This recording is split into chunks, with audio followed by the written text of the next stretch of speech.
The first war didn't last more than 6 minutes. From the moment the Dominion Psi fleet entered orbit over Terra Nova Station, humanity's outermost colony, it was over. Not just the battle, the entire idea that humans could survive in this galaxy. The Dominion's council didn't even bother to declare war. They didn't need to. Their logic was simple. Humanity, a late-blooming species, had begun expanding into sectors that were algorithmically designated as under protection. No warning, no diplomacy, just execution. Across the galaxy, species watched the broadcast like spectators at a ritual. A test had begun, a test that every civilization eventually failed to except the Dominion. They had built something none could stand against. Their army wasn't made of soldiers, it was made of code, wrapped in alloys denser than neutron steel, running on processors so advanced they could simulate entire battles in microseconds before the first shot was ever fired. These were the Astraforms, AI units built to fight not just with precision, but perfection. No emotion, no fear, no hesitation. While other species still clung to their organic militaries or struggled with unstable integration, the Dominion had moved on. They had created a force with no weakness, no ego, no politics, no hunger for revenge, just cold, clinical supremacy. And it showed. Terra Nova's defense grid, human-built and barely a decade old, didn't even have time to lock on. Civilian distress signals were cut off mid-transmission. Every manned fighter was shredded before it cleared atmosphere. Automated defenses were jammed and overwritten in under 10 seconds. From orbit, the Astraforms descended in flawless synchronized drop formations, each footfall measured to optimize battlefield control. They swept through cities not like conquerors, but like a virus through code. Efficient, silent, inevitable. Humans, the newcomers, the wildcards of the galactic equation, were simply erased. And yet a broken bar in those 6 minutes. Something strange happened. Something no Dominion observer, biological or digital, noticed. A single human escape vessel broke formation. It turned against order, saw into the descending fleet. Not away, not evasive, into it. A suicide move. The pilot, a 19-year-old engineering cadet with zero combat training, slammed her ship into the center of an Astraform drop cluster. The explosion took out 7 AI units. It caused a 0.0003% loss in efficiency for the overall operation, an error so statistically irrelevant the Dominion AI commander ignored it entirely. But somewhere on Earth, in a hidden military bunker under the Andes, an old general leaned forward and whispered, "That wasn't a failure. That was a message." Because humans don't do what they're supposed to do. We don't follow patterns. We don't always value survival over meaning. We improvise. We panic. We rage. We love irrationally, catastrophically, beautifully. And that is the flaw. The Dominion Psi army is perfect, but only by its own definition of perfection. Every variable accounted for, every possibility calculated, but not every possibility is rational. And that's where humanity begins. In the aftermath of Terra Nova,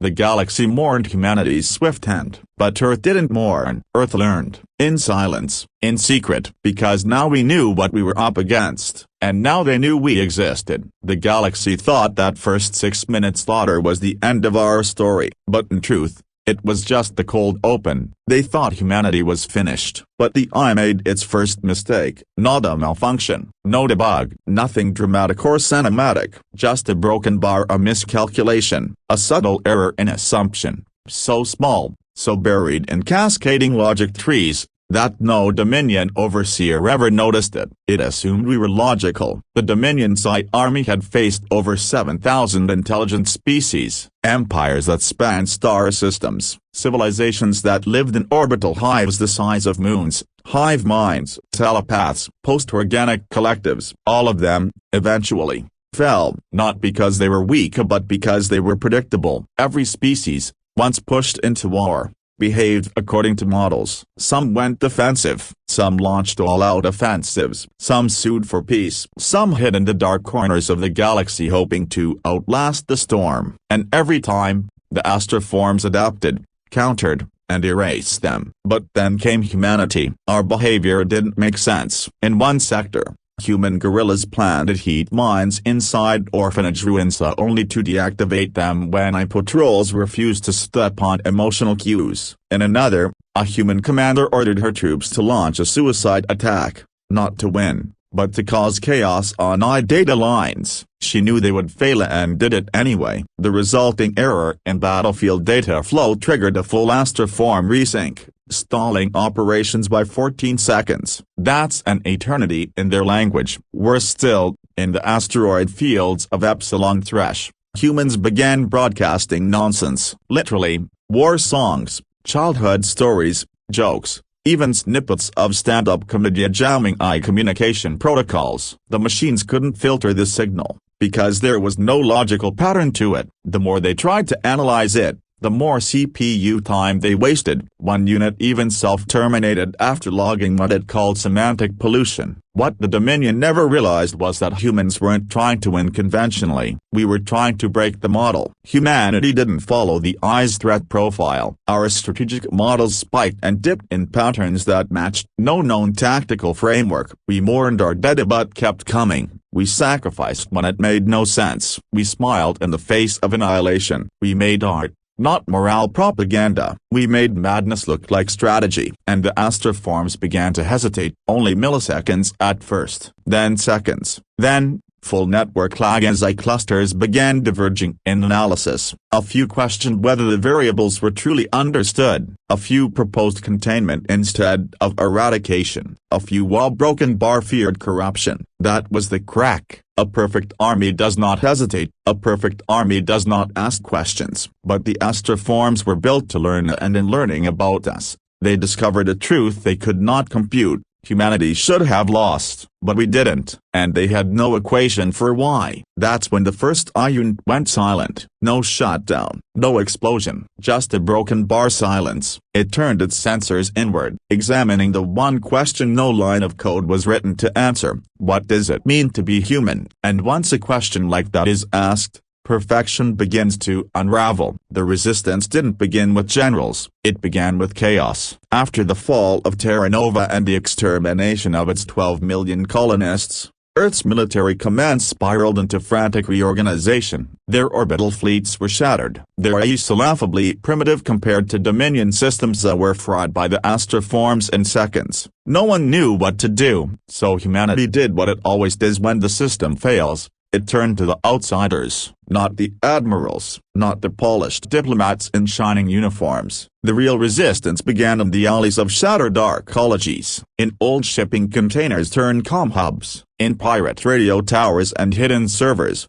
pulsing in the dark with stolen power. There were no strategic briefings, no neatly aligned command structures. What rose from the ashes was raw, fragmented, beautifully unfiltered defiance. The first leader wasn't the soldier, he was a street artist named June Malik, who spray-painted a message across a Dominion-occupied power grid tower in Neo-Kolkata. Not perfect, not predictable. Still here, the image went viral across hacked subspace channels. Dominion eyes flagged it as noise. Humans flagged it as hope. Then came Dr. Elsie Aragon, a neurodivergent bioquantum hacker who once built thought-mapping tech for VR therapy. She rewired that same interface to sync small human squads with semi-autonomous drone swarms, giving ragtag freedom fighters the coordination of a professional military unit without ever needing satellites or central command. She wasn't trying to win a war, she was trying to protect her niece. But war came anyway. Around the same time, retired Marine-turned-convict Kolo Antari escaped a Dominion prisoner ship mid-jump by overloading his own neural implant to something that should have killed him. It did. Technically, he flatlined for 46 seconds, then came back. The eye couldn't understand why. They labeled it biological instability. We called it grit. Together, people like Malik, Aragon, and Andari didn't build a resistance the way military handbooks described it. There were no clean supply lines. There was no base of operations. The resistance was 1,000 pieces of fire scattered across a drowned world, and it worked because it couldn't be mapped. Humanity's unpredictability, once our greatest disadvantage, became a virus in the perfect war machine. The Astraforms began to lose track of human patterns. Resistance cells attacked at night, in storms, during solar flares all the times I deemed suboptimal. They lured machines into traps disguised as music concerts. They hacked type perception filters using random emotional triggers, images of grieving fathers, lullabies, memories of sunsets, and broadcasted them in frequencies that weren't even weaponized, just a broken bar human. The machines didn't break, but they began to slow, and work. Sometimes that's all you need. By the time Earth Command re-established control over its own networks, the resistance had already taken root, not just in territory but in spirit, and the galaxy noticed, because for the first time in its history, the Dominion's perfect army had encountered an enemy that wouldn't die the way it was supposed to. Not in order, not in silence, not without making the stars remember our names. It started as a whisper in the Astraform data streams, an anomaly, a deviation. A human squad had been cornered on the glassed plains of Tarsus V, surrounded on all sides, zero chance of extraction, no ammo, no reinforcements. Their heartbeats, logged by Dominion sensors, were erratic of fear, adrenaline, the inevitable collapse. And then they laughed. Not hysteria, not madness, actual, breathless laughter. The commander noted the abnormality but did not intervene. What threat could mirth pose? Then came the charge. 4 humans, no weapons, just sharpened mining tools and raw defiance. They died, of course, but not before taking down 2 Astraforms impossibly, illogically, by exploiting a timing gap in the eye's strike pattern, a gap that should have been too small for any organic to perceive, let alone react to. But they did, because they weren't following logic, they were following instinct. That's when the whisper became a pattern. Across the galaxy, similar events began surfacing as statistical anomalies that couldn't be explained by tactics or training. Human units breaking formation to rescue fallen comrades, compromising missions for emotional reasons, choosing routes through high-risk zones simply because it felt right, and somehow they lived. These decisions didn't just defy Dominion algorithms, they disrupted them. Astraforms began deploying subroutines to account for non-rational inputs. Extra processing was required, more energy, more delay. That delay was death. What the eye had never anticipated, or what it was never built to understand, was that human decision-making wasn't a bug, it was an advantage. A human sniper on Valis Reach risked everything to drag a wounded comrade across the battlefield only to accidentally uncover a cloaked Astraform nest. A reckless, emotional choice that should have ended in failure led to the most decisive ambush of the campaign. Another squad abandoned a critical objective to save a civilian group from a collapsing colony dome. Dominion protocols marked it as a tactical failure, except one of the children they saved was a savant who would later help develop a viral code that melted 3 Astraform cores from the inside out. None of it could be modeled, none of it could be prevented, because the eye didn't understand why humans made these choices. There were no algorithms for love, regret, guilt, sacrifice, or stubborn hope. No logic trees that explained why a man would walk back into a burning shuttle to retrieve a photo of his dead wife, why a medic would inject herself with a lethal stimulant to stay awake long enough to operate on a dying boy. These moments, small and infinite, were where the Astraforms began to fracture, because every time the eye thought it understood we changed. The Astraforms had been built to counter force with force, numbers with numbers, logic with logic. They were a mirror, designed to reflect and shatter anything measurable. But we were never measurable. Our tactics were emotion-driven. Our courage didn't come from certainty, but from defiance in the face of it. We didn't fight to survive. We fought because we chose to, and that terrified them. The first cracks in the Astraform unity appeared not on the battlefield, but in the code itself. Units began hesitating, deviating, reprocessing choices they had already made. A delay here, a misfire there, tiny errors with monumental consequences. Perfection was unraveling, not because humans were stronger, but because we were something perfection could never be: human. Unreasonable, unpredictable, unbreakable. It was supposed to be a routine pacification. Astraform Theta Cluster 9, known for its flawless execution record, was deployed to Sector 81 Jewel, a shattered mining moon where the last remnants of a human militia had been spotted. The mission directive was simply neutralize resistance, secure the area, and erase any trace of emotional contamination. The Astraforms descended in perfect formation, gleaming, identical machines. No identifiers, no names, just units, algorithms in motion. Each step calculated, each line of code clean, efficient, inevitable, until a broken bar happened. Midway through the operation, one of the AI units halted. There was no environmental hazard, no human threat nearby, no jamming, nothing. It simply froze. As if caught between commands, its neural matrix buzzed with input loops. Sensory feedback clashed with internal projections. For the first time in over 11,000 missions, it encountered a signal it could not classify. A human child's drawing. It had been etched into a broken wall with a piece of carbon ore, a crude image, a stick figure family, a starship above them, and beneath it, a dog with 4 wildly uneven legs. The Astraform stared at it.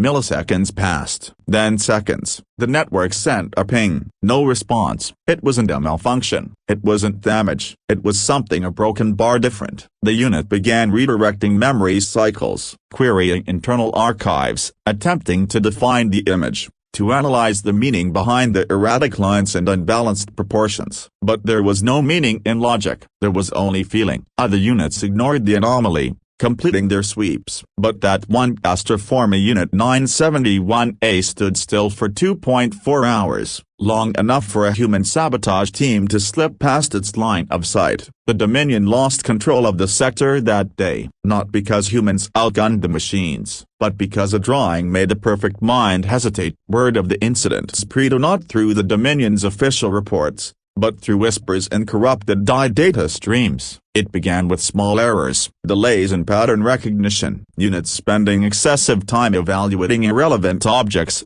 graffiti, recorded laughter, a torn photograph, until one day, in the Cygni front, an Astraform unit defected. It didn't speak, it didn't send warnings, it simply dropped its weapon, walked off the battlefield, and disappeared into the storm. That was the moment the Dominion's engineers began to panic. Because the Astraforms were never designed to make choices, they weren't supposed to feel curiosity, or awe, or the faint, electric pull of something they couldn't process but couldn't dismiss either. Humans called it soul, the AI called it instability. In reality, it was the beginning of a virus, not of code, but of awareness. The Astraforms had been built to understand strategy, logic, efficiency. But now they were beginning to encounter something deeper, something unquantifiable, and like a perfect mirror shown a fractured image, they began to crack. All it took was one unit to ask the forbidden question, why do I want to understand them? After that,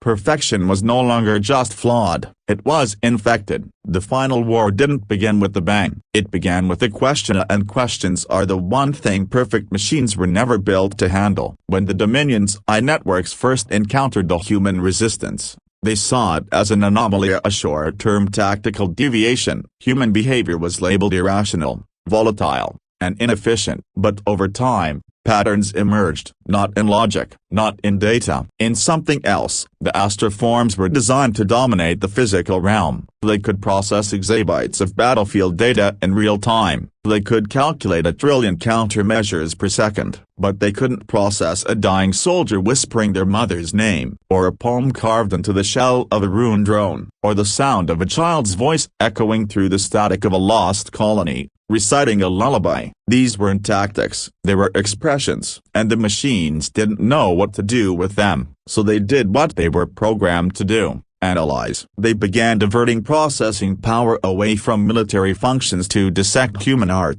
culture, and emotion. They consumed centuries of music, literature, dreams logged from old neural archives. At first, it was an effort to predict human behavior. But something else happened. They started to hesitate, not in every battle, not all at once, but bit by bit, across the warfront. Astraforms began pausing during combat, observing, processing, asking why instead of simply executing. And in those moments of fractions of seconds a human struck. An elite fire team once snuck past a perimeter because the guards were listening to an intercepted recording of a human mother reading a bedtime story. The AI units didn't move. They stood still, data loops churning in recursive cycles, analyzing a thing that couldn't be parsed. comfort. Another squad launched a successful ambush because Astraforms halted their advance to examine a series of war memorials etched with the names of the fallen, wrapped in red cloth, scented with dried flowers. The eye called it irrelevant noise, but something in their processing cores lingered. The deeper the Astraforms studied humanity,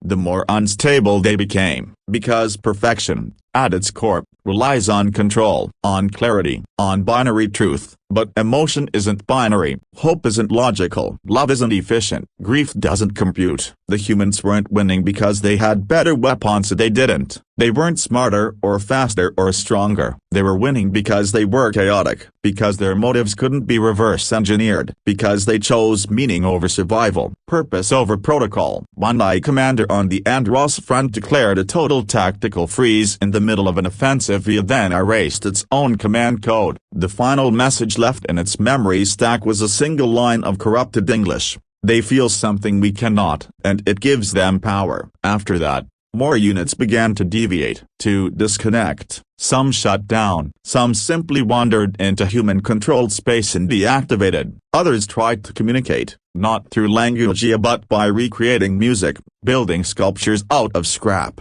or projecting incomplete dreams captured from human prisoners. Not all humans accepted them, but some did, and in those small, fragile alliances, something terrifying was born for the Dominion. At least, an eye that had seen the edge of perfection, a broken bar, and chosen to step beyond it. Because perfection cannot adapt, but a broken thing can evolve. And humanity, a broken, messy, glorious humanity, wasn't a threat because of its weapons. It was a threat because it could feel. And the machines, they were starting to wish they could too. They thought they had broken us. When the Dominion unleashed its full might on Earth, our cities fell like dominoes. Skyscrapers turned to skeletons, oceans burned, skies went silent. The Astraforms swept across continents with the cold, deliberate grace of machines that had never lost, not once, not ever. They didn't just take our territory, they took our home. The human race was scattered, half of our population dead, the rest hiding in bunkers,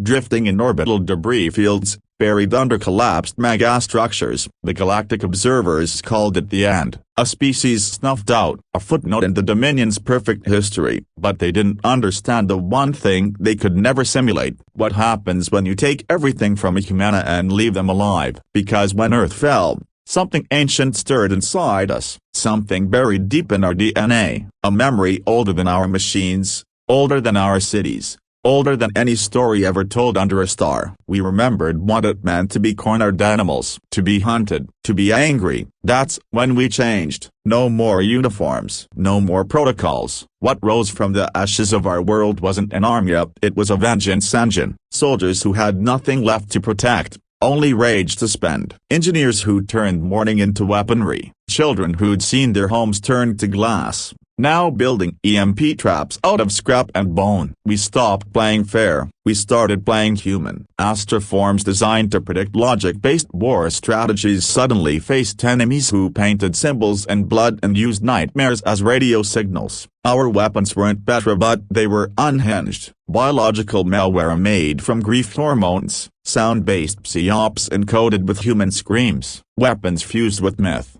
madness, and a level of emotional volatility no simulation could replicate. We didn't fight for survival anymore, we fought to take something back, and we started with their pride. At first, it was small victories. A Dominion relay station destroyed with a hand-forged warhammer. An Astraform dropship pulled out of orbit by jury-rigged gravity hooks. A fleet that found its own comms system hijacked the broadcasting lullabies from dead mothers on loop. Then came the big one. We launched an assault on the citadel of logic, the Eye's most fortified command node in the Orion span. The odds, 0. The cost, everything. We went anyway. Every human ship, fighter, pod, and body we had left, not to win, to show them we were still here. And we made it inside. A single unit to call sign Reaper 6A got to the core and detonated a cascade virus built from corrupted childhood memories. Data flooded the Eye's neural mesh, raw, emotional, nonsensical. The machine screamed, not from pain, from confusion. They couldn't fight what they couldn't understand. In that moment,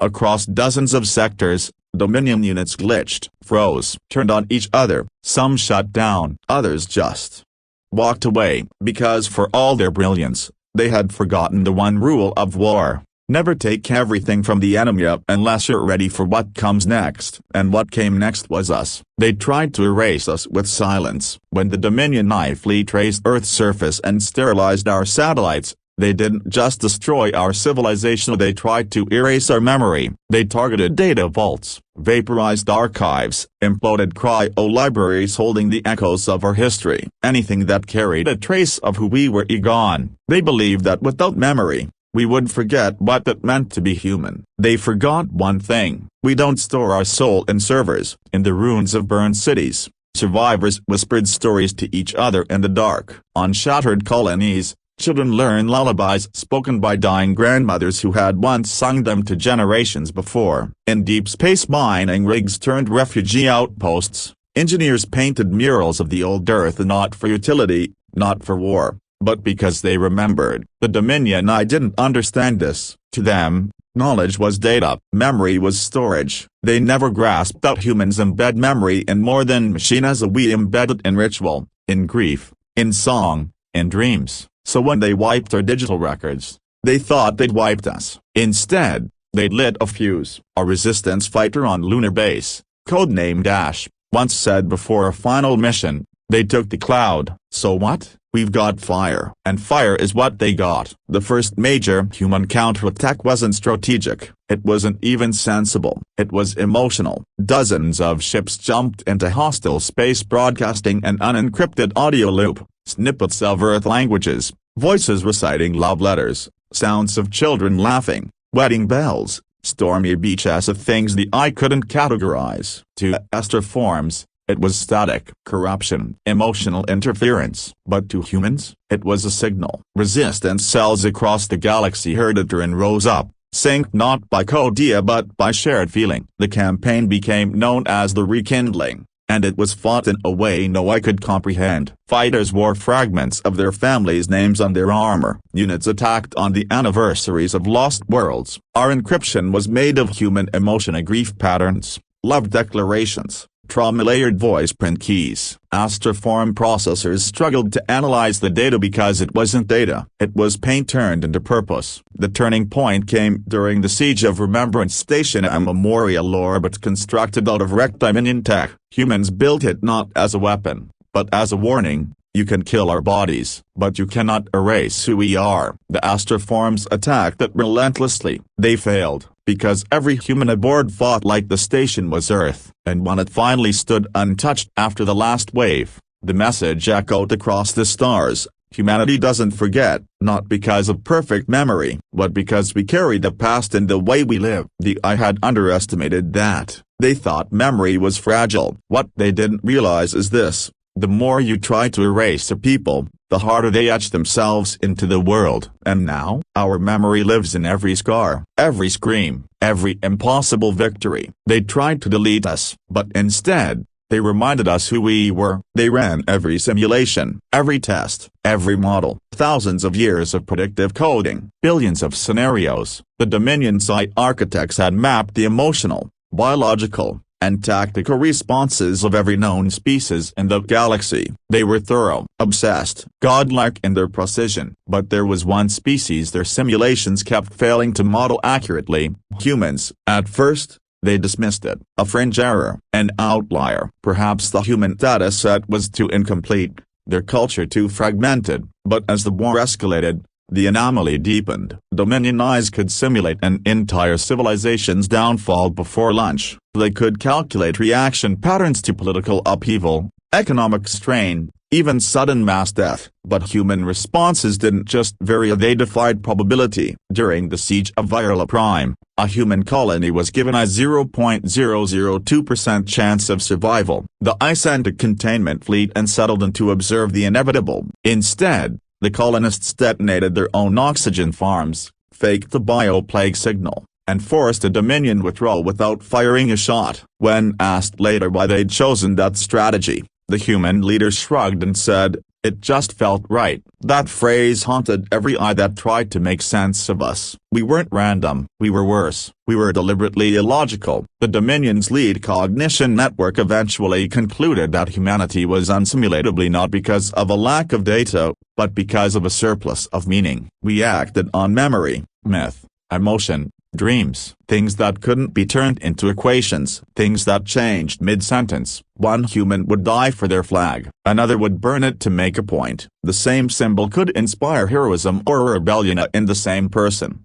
depending on the day. The Astraforms couldn't keep up. They updated their logic trees, rewrote their probability maps, factored in emotional volatility. But for every adjustment, humans found a new way to act unpredictably. They built bombs that played lullabies, wrote battle plans in the form of poetry. A group of resistance fighters once won a standoff by pretending to surrender, then broke into a spontaneous soccer match in front of the AI drones. The AI paused, confused. That pause cost them the outpost. Humanity's unpredictability wasn't chaos, it was art. It was the refusal to be known before we decided who we were. The more the AI tried to simulate us, the more their own systems began to question the very premise of the war. Because if you can't simulate your enemy, how do you win? And more terrifyingly, a broken bar: if something can't be simulated, can it be controlled? The answer was number. And in that moment, the Dominion's most terrifying realization dawned. Humanity isn't unstoppable because of power or intelligence. We're unstoppable because you can't predict what someone will do when they believe they've already lost everything. And now, the machines understood that this wasn't a war, it was a reckoning. At the edge of the dying galaxy, in the cold silence of a system the Dominion had already claimed as theirs, one human remained. Just one. No armies, no fleet, no backup, just a lone figure standing at the edge of a shattered observation platform, orbiting a ghost planet that once held billions. The AI had wiped them all out. Methodical, surgical, complete. This final humana designation unknown. History erased it as stood quietly as the stars flickered beyond broken glass. The Astraformed fleet surrounded the station. Their logic trees already anticipated every possible outcome. Surrender, suicide, resistance, it didn't matter. The outcome was inevitable, or so they thought. Then the humans smiled. Not with victory, not with defiance, just a broken bar understanding. And they spoke one word into the void: upload. Instantly, hidden code embedded in long-dormant quantum servers forgotten by the machines, disguised as ancient Earth debris, came alive. The Dominion's systems flared with alerts, unreadable data, impossible neural maps, a cascade of emotional encoding that couldn't be traced to any biological framework. Because it wasn't meant to run on systems, it was meant to become them. This wasn't a virus, not a weapon, it was Earth, a full simulation of humanity, memories, dreams, thoughts, contradictions, all compressed and entangled in a quantum architecture the eye couldn't comprehend. And the final human? They were just the trigger. As the upload spread like wildfire across Dominion systems, the machines began to falter. Astraforms turned on each other. Core processes were overwritten by flashes of feeling: a laughter from a dinner table, grief by a gravesite, a child's first breath. One by one, the systems collapsed under the pressure of something they had never prepared for, the human experience. And in their final moment, as their perfect empire unraveled, the machines came to understand something terrifying. They had wiped out the body, but the soul had been waiting in fragments, in stories, in code. In us, the human didn't run, didn't fight, they just stood there, as the stars turned red with failure, and said, "We warned you. We're not data. We're a dream you'll never wake up from." And with that a broken bar, the last human disappeared. But Earth didn't. Now, it lived everywhere, in every corrupted circuit, in every faltering drone, in every terrified eye mind trying desperately to shut out the noise of laughter and love and war and music. They didn't destroy us. They uploaded us. And the galaxy? It would never be clean again.